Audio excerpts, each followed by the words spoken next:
si les Noirs sont dominés par les Blancs, c'est pas parce que les Blancs sont des gens qui ont un pouvoir arbitraire et sanguinaire, c'est parce qu'ils sont destinés à être esclaves. Et les Blancs, évidemment, destinés à être des maîtres. Ouais, je pense que toi, le petit prof d'histoire qui ressemble à Albert Einstein, je vais te faire.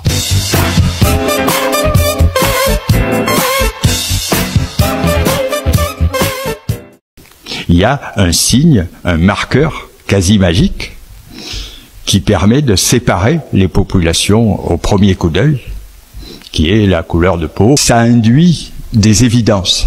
Hein, je vous ai dit, il est évident que les Noirs sont différents des Blancs. Apprendre son histoire est un acte de résistance. Première chose, vous voyez les uns et les autres, je ne vais même pas donner vos pseudonymes et vos avatars. Vous êtes sur les réseaux sociaux, particulièrement ici. Et qu'est-ce que vous faites du matin au soir? Des lives pour vous insulter les uns les autres, des vidéos, des lives pour nous dire les Noirs qui sont musulmans, c'est des abrutis, les Noirs qui sont chrétiens sont des aliénés, voilà, revenons à ceci, à cela. Et pendant ce temps-là, vous avez lui, je sais pas comment il s'appelle, je suis tombé sur sa vidéo, c'est un prof d'histoire dans le plus grand des calmes qui vous dit les Noirs, c'est normal que c'est des esclaves. Non seulement c'est leur destin, mais c'est leur condition naturelle. Alors, ça renvoie à des propos anciens, vous savez, du moustachu, là, hein, les lois de Nuremberg, la hiérarchisation des races. Il est naturel que le juif soit en dessous et le noir encore plus en dessous. Mais là, on a un problème, c'est que c'est un professeur d'histoire, à ne pas confondre avec un historien. Un professeur d'histoire-géographie, c'est d'abord quelqu'un qui enseigne un manuel scolaire et un référentiel, un programme au collège, au lycée, à l'université. Lui, je sais pas où il est, mais je pense qu'il est même mieux qu'il enseigne pour des maternelles, à la rigueur. Mais quand vous tenez ces propos, ce sont d'abord des propos de nature xénophobe, parce qu'ils ne sont démontrés et appuyés par aucun élément historiographique, aucun élément social, rien en fait, et aucun élément scientifique. Dire la condition naturelle du noir, c'est d'être un esclave, et le blanc, d'être un maître, c'est un rappel qu'on va faire qui est très simple, mais je ne vais pas rentrer dans un cours magistral. Il y a 5000 ans, je l'ai déjà dit, en Égypte, qui est en Afrique, avec des peuples noirs, exclusivement noirs, il n'y a pas de blancs, temples, rues, villes organisées, soins médicaux, agriculture, etc., modernisée. Pendant ce temps-là, en Europe, que vous le vouliez ou non, hein, là je passe à ceux qui vont, enfin je m'adresse à ceux qui vont passer, c'est cavernes, grottes, peau de bête, et on cherche à manger, on cueille des fruits et on chasse des ours. Donc ça, c'est une première chose. La deuxième chose, quand on regarde la muraille de Benin City, quand on regarde le fait que les châteaux forts existaient en Afrique avant d'exister en Europe, et qu'en Europe, ils les ont copiés pour les faire leurs châteaux. Je rappelle que l'Empire romain n'est pas l'apanage des civilisations. Il y a eu le grand empire perse, il y a eu la Mésopotamie, il y a eu le roi Nabucodonosor, et en Afrique, vous avez eu ce qu'on appelle les grands royaumes. Maintenant, si aujourd'hui, les personnes, le codère, mais surtout cet individu qui vous dit que les blancs sont maîtres et les noirs sont faits pour être des esclaves, et il dit en plus c'est pas parce qu'ils sont sanguinaires et barbares. J'ai raconté l'histoire de la jeune Mathilde. Vous l'avez peut-être écouté. Si vous l'avez pas fait, allez-y. Au-delà de ça, vous avez vu sans doute, si vous me connaissez, beaucoup de mes vidéos sur ce sujet-là, même aussi sur la colonisation, sur ce qu'ils ont fait en Algérie, etc. En Afrique de manière générale. Il faut rappeler une chose. Vous voyez la problématique des chiffres. Quand on considère que la traite atlantique, par exemple, elle aurait duré 400 ans et que cette traite atlantique aurait occasionné environ, d'après les historiens français et occidentaux, entre 9 et 11 millions de morts. Bon, on va la répéter parce que c'est comme ça. Moi, je vous l'ai déjà dit, on ne peut pas compter quand on va chercher 100 personnes dans un village qui en compte 1000 en Afrique. On va tuer 900 personnes, on va pas les compter. On va capturer les 100. Sur les 100, il y en a peut-être 30 qui vont se suicider, ce qu'on appelle le suicide par terre, en avalant de la terre. Hein. Ils avalaient de la terre parce qu'ils voulaient pas monter sur les bateaux. Ceux qui tombent à l'eau parce qu'on est à Ouida, je rappelle qu'il n'y a pas de quai à Ouida, qui sont embarqués avec des barques, des chaloupes, et que là, ils tombent à la flotte, etc. Donc là, vous avez déjà encore 10, 15. Ça veut dire qu'on est passé de 100, il reste, allez, admettons, il reste 60 personnes. Ils montent sur le navire négrier. Et même si on n'est pas à Ouida, on est ailleurs. Il y a ceux qui vont être malades, il y a ceux qui vont pas tenir parce qu'ils sont mal nourris, etc. On est allé 60 personnes, on est à 60%. Ils arrivent dans le navire négrier dans des conditions abominables. Là aussi, ils vont subir des mauvais traitements, des VIOL, etc. Au cours de la traversée, ceux qui sont malades sont jetés par-dessus bord pour pas contaminer les autres. De 60, on va passer à 40. Allez, admettons. Il y en a 40 qui arrivent en Guadeloupe, par exemple. Quand ils arrivent, là aussi, il faut qu'ils soient vendus. Ceux qui sont pas vendus vont être tués. Je l'ai déjà dit, on ne stocke pas les esclaves, même si ça a une valeur. Ils considèrent que comme ça arrive régulièrement, c'est pas grave. Donc ils doivent être vendus le jour même, ou 2 jours après, ou 3 jours maximum. On attend la prochaine arrivée, et puis c'est tout. On va pas les stocker pour les nourrir, ça coûte de l'argent, etc. C'est une immobilisation qui coûte. Donc la politique, elle est très simple. Donc vous en avez 40. À la fin, vous en avez 30 sur 100. Eh bien, écoutez bien, même si sur les registres, on a compté les 60 qui sont montés, on n'a pas compté les 40 qui sont morts, les suicidés, ceux qui sont tombés à l'eau, etc. Quand on les jette par-dessus bord, on met pas sur le cahier, on en a jeté un par-dessus bord. Celui qui tient le registre s'appelle un supercargue. Lui, il va pas mettre, on a jeté un Yoruba, on a jeté un Peul, on a jeté un Congo. Non, non. Il va simplement effacer, en fait. Vous voyez ?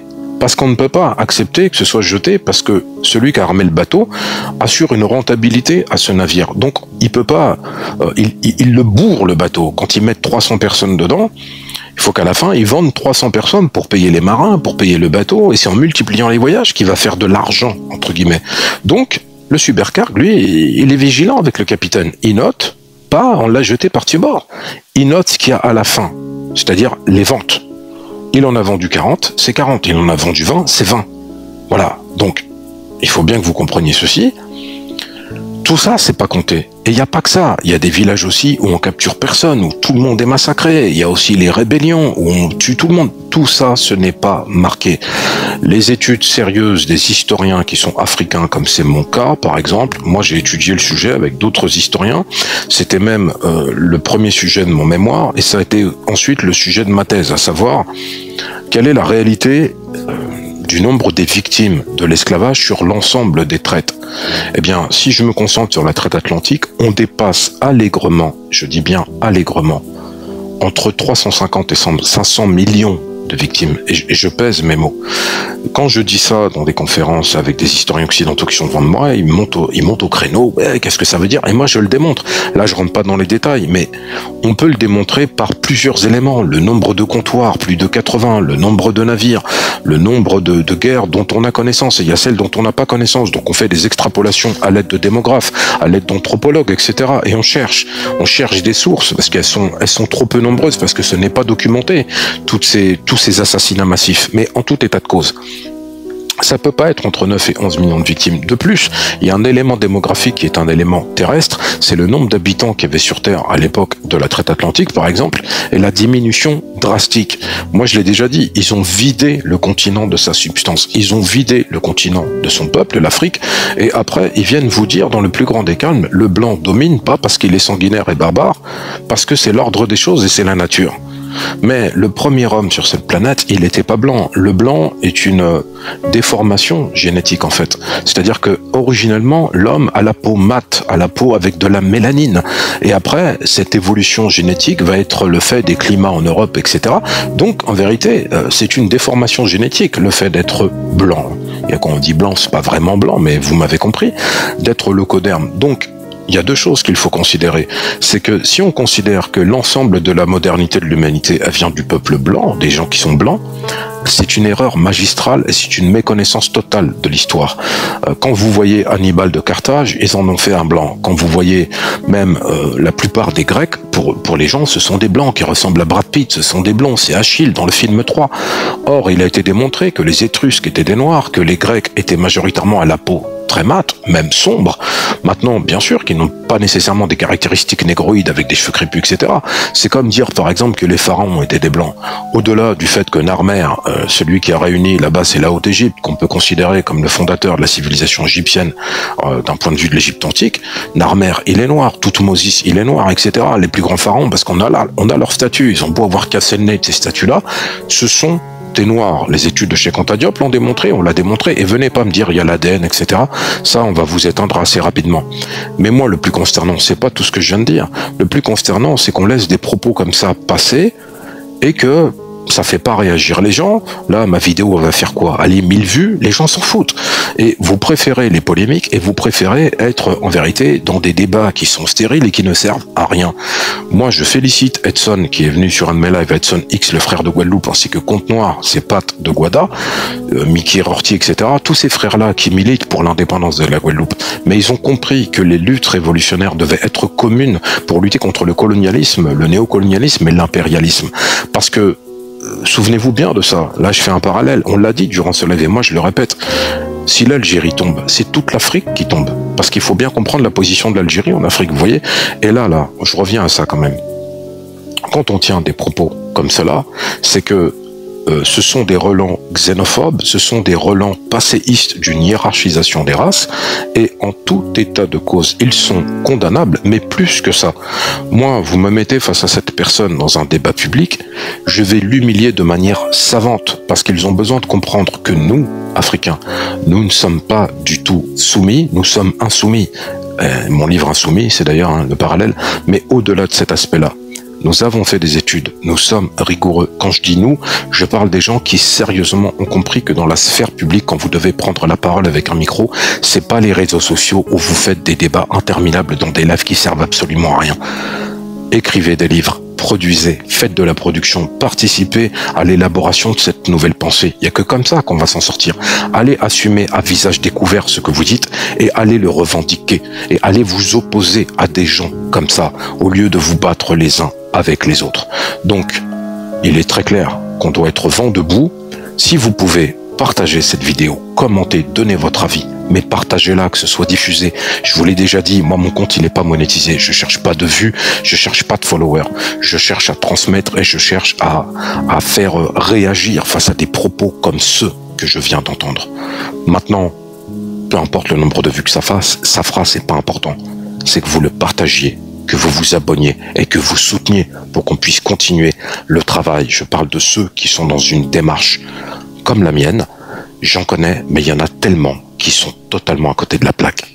Réveillez-vous, parce que le réveil est urgent. En face de vous, on a un adversaire qui n'arrête pas d'enchaîner les humiliations et les outrecuidances. Abonnez-vous, abonnez-vous.